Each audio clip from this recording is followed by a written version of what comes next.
Bonjour à tous, c'est Tania. Alors aujourd'hui je vous retrouve pour une toute nouvelle vidéo. Aujourd'hui je vous retrouve pour ma vidéo wrap-up du mois de novembre. En retard encore une fois, je suis désolée. Donc, au mois de novembre, j'ai lu 4 livres, ce qui est dans ma moyenne, je dirais, avec l'école et tout ce que j'ai à faire. Donc j'aurais aimé vraiment beaucoup pouvoir atteindre 5 livres.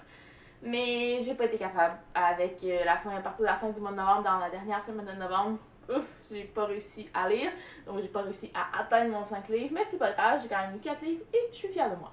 Le premier livre que j'ai lu au mois de novembre, il s'agit de Ma raison de vivre de Rebecca Donovan, auquel j'ai donné une note de 4.5 sur 5. J'ai fait une vidéo review sur ce livre-là, donc vous pouvez aller la voir maintenant. Le lien est en barre d'infos et quelque part aussi au-dessus de ma tête si vous voulez aller voir la vidéo avec mon avis détaillé. Moi, je ne m'attarderai pas plus que ça sur ce livre-ci dans cette vidéo-ci, juste savoir que ça a été une magnifique lecture. J'ai eu beaucoup d'émotions fortes même, je dirais, en lisant ce livre-là. C'est une magnifique histoire d'amour, c'est vraiment une super histoire. Donc, allez voir ma chronique vidéo si vous voulez vraiment avoir mon avis complet parce que ce livre-là vaut vraiment le détour. Le second livre que j'ai lu au mois de novembre, il s'agit de Every Last Breath de Jennifer L. Armentrout, qui est le troisième et dernier tome de la trilogie de Dark Elements. Donc j'ai terminé ce livre-là, je lui ai donné une note de 4.75 sur 5, donc c'est pratiquement une note parfaite. J'ai donné cette note-là au livre, pas nécessairement parce que j'ai adoré ma lecture, parce que, vous voyez, j'ai ressenti beaucoup de choses, mais j'ai rien trouvé à redire de l'histoire en tant que telle. C'était pratiquement parfait. Il n'y avait pas vraiment de points faibles. Je sais, c'était vraiment digne d'un roman de fin de série de Jennifer L. Armentrout. Il y avait de l'amour, il y avait de l'action, il y avait du suspense. Il y a plusieurs personnages auxquels il arrive des mésaventures aussi. C'est pas nécessairement une fin heureuse pour tout le monde. Donc pour ça, j'étais vraiment hyper heureuse. Je suis contente d'avoir fini la série.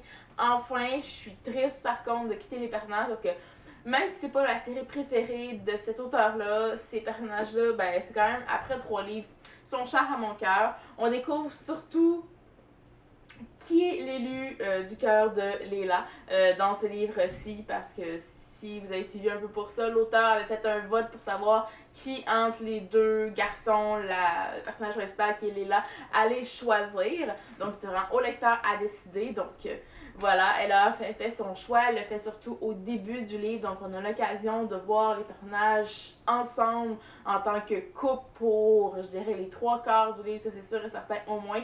Donc ça c'était vraiment super de la part de l'auteur de penser à nous et pas seulement de les faire, tu sais, de les faire se mettre ensemble, je dirais, juste à la fin du livre, comme « Oh mon Dieu, je réalise que je t'aime et que je t'ai toujours aimé ». Bon, c'est pas ça, ça arrive beaucoup plus tôt, donc merci Jennifer L. Armentrout pour ça. Je t'adore et je t'apprécie. Donc voilà, donc c'était vraiment un super tome. Donc, si vous voulez vous lancer dans une série de Jennifer L. Armentrout, je vous conseille évidemment celle-ci aussi. Ils sont tous très bonnes, toutes différentes, mais en même temps un peu semblables à leur façon parce que tout le temps des héroïnes qui sont quand même un peu renfermées au départ puis qui deviennent totalement badass, je dirais. Et puis j'aime la manière que Leila devient badass dans celui-ci. Donc voilà, j'ai beaucoup aimé ce livre-ci et je vous le conseille fortement si vous lisez en anglais. Par la suite, j'ai enchaîné avec le livre All Line Up de Cora Cormack, qui est le premier tome de la série Rusk University.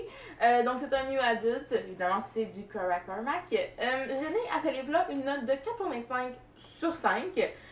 C'était une bonne lecture, c'était divertissant et tout, mais pour être franche avec vous, ça fait au moins un mois que je l'ai lu et je m'en rappelais plus du tout. Ouais. La seule chose dont je me souviens, c'est que c'est la fille du coach de l'équipe de football qui tombe en amour avec le joueur vedette de l'équipe de football. Donc, ils doivent se cacher un peu et tout. Donc, je crois bien que c'est écrit dans le résumé. Je vous spoil pas grand chose en fait. Voilà. C'est le principal de l'histoire. Donc, je me souviens plus tant de cette histoire-là. C'est la preuve que ça m'a pas marqué. Je reste quand même avec cette note-là parce que j'avais passé un très bon moment et j'avais pas trouvé de points nécessairement négatifs. C'est sûr que ma chronique écrite n'est pas encore écrite, évidemment. Mais justement, le feuilleter à nouveau et me remémorer certains petits éléments qu'il faudrait que j'écrive dans ma chronique pour ce livre-là. Parce que franchement, quand je me souviens pas d'un roman new adulte, ça va mal. Parce que, en général, j'ai pas une super mémoire, mais pour les romans new adultes, j'ai vraiment une super mémoire. Quand j'ai aimé un livre, je m'en souviens. Je me souviens aussi des passages, surtout que j'aime dans ces livres-là, et c'est assez facile pour moi d'aller les retrouver. Dans ce cas-ci, voilà, il y en a pas vraiment. C'est malheureux, mais je sais que Cara Carmack, ça confirme que c'est pas nécessairement mon auteur favorite, mais c'est quand même un auteur que ses livres, ben, je passe un bon moment, et puis c'est tout ce qui compte. Voilà. Et finalement, le dernier livre que j'ai lu au mois de novembre, il s'agit du livre The Revolution of Ivy de Amy Hengel, qui est le deuxième et dernier tome de la duologie, qui est The Book of Ivy, en fait, était le titre du premier tome. Donc, je veux pas vous spoiler sur ce qui arrive dans le premier tome, donc je peux pas vraiment vous faire un résumé de celui-ci. À savoir que j'ai donné une note de 4 sur 5 à ce livre-là. Je crois que j'avais donné une note de 4.5 ou 4.75 même sur 5 au premier tome. Donc, vous voyez que ça n'a pas été nécessairement à la hauteur. C'était encore une très très bonne histoire. J'ai beaucoup aimé retrouver les personnages. Mais je dois avouer que Ivy, dans ce tome-ci, ben, elle m'a un petit peu énervée. Franchement, là, surtout la manière dont elle traite Bishop, c'est ce qui m'a énervé le plus parce que ce garçon-là, ben, il est fou amoureux d'elle, il ferait tout pour elle. Donc, on le voit avec ce qu'il fait dans ce livre-là. Et puis, elle va le repousser quand même assez longtemps. Et puis, je trouve ça vraiment, vraiment dommage de voir leur relation qui doit, en quelque sorte, repartir à zéro sur de nouvelles bases. C'est sûr qu'ils sont pas du tout dans le même environnement, dans le même décor, j'avoue. Mais quand même. Donc, c'est pour ça que déjà, quand il n'y avait pas Bishop au début du livre, ça prend un petit moment avant qu'il réapparaisse dans l'histoire. J'ai trouvé ça quand même un petit peu long. L'histoire de Ivy est intéressante, oui, avec toutes les péripéties, tout ce qui lui arrive. Mais quand même, j'ai trouvé ça un petit peu long. Quand Bishop arrive, c'est déjà beaucoup mieux, mais encore là, Ivy m'a énervée. Sinon, pour la fin, ben, c'est beaucoup plus explosif, beaucoup plus d'action. Aussi, c'est des choses que, dans un sens, on se doutait un peu qu'il allait arriver, voilà. Mais franchement, c'est la fin à laquelle je m'attendais avec ces deux personnages-là, avec leur idéal et ce qu'ils voulaient faire dans la vie. C'est ce à quoi je m'attendais. On s'entend là que c'est quand même une belle fin, voilà. C'est pas rose pour tout le monde, loin de là. Voilà, mais je suis contente pour mes personnages qu'ils aient cette fin-là, qu'ils aient ce dénouement-là. Donc voilà, je quitte cette série-là pas très très longtemps après l'avoir commencé. En fait, c'est quand même assez rare parce que j'ai lu le tome 1 au mois d'août et puis là, le mois de novembre, je lis le tome 2 et le dernier tome aussi de la série. Donc ça fait un petit peu bizarre, mais je dois dire que dans cette série-là, le personnage que je vais toujours retenir et dont je vais me rappeler, ben, c'est Bishop. C'est pas nécessairement Ivy. C'est Bishop qui est tellement merveilleux et attentionné et sensible. Et puis, il est venu vraiment me chercher, surtout dans le premier tome, je dirais. Dans celui-là aussi, mais le premier tome restera toujours mon préféré. Ça, il n'y a rien qui va battre ça, je crois.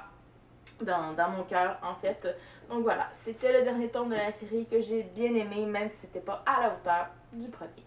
Et bien voilà, c'est ce qui conclut cette vidéo. J'espère que vous avez apprécié. Je vous rappelle que tous les liens vers mes articles sur mon blog pour lire les avis sur ces livres-là sont en barre d'infos, évidemment. Comme je l'ai dit, il y a certains articles qui ne sont pas encore écrits.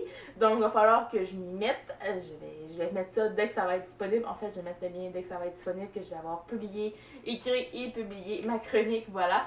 Donc, voilà. En attendant la prochaine vidéo, moi je vous dis à la prochaine et bonne lecture!